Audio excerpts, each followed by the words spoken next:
जी अस्सलाम वालेकुम रहमतुल्लाहि व बरकातुहू। भाई अगर आप आयरन इस्तेमाल कर रहे हैं, आयरन के सप्लीमेंट्स इस्तेमाल कर रहे हैं, उसके साथ आपने एहतियात करना है भाई, मिल्क का इस्तेमाल ना करें, कर्ड का इस्तेमाल ना करें और टी जिस ख़ास तौर पर जो मिल्क टी है या वैसे भी टी का जो है इस्तेमाल ना करें इसके साथ, क्योंकि क्या होगा कि इसका जो आयरन है वो आपके बॉडी को नहीं पहुंचेगा।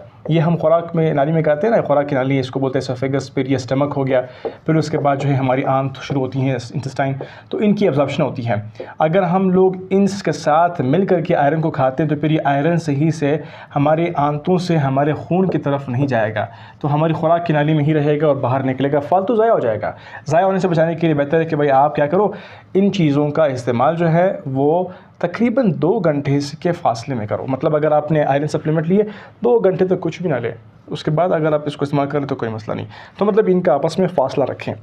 और मज़ीद एक और पॉइंट, अगर आप कहते हैं कि भाई इसका एब्जॉर्प्शन तेज़ हो जाए, आप इसके साथ विटामिन सी जो है उसका इस्तेमाल करें। इससे क्या हो जाएगा कि आयरन जो है वो तेज़ी से फिर एब्जॉर्ब होगा।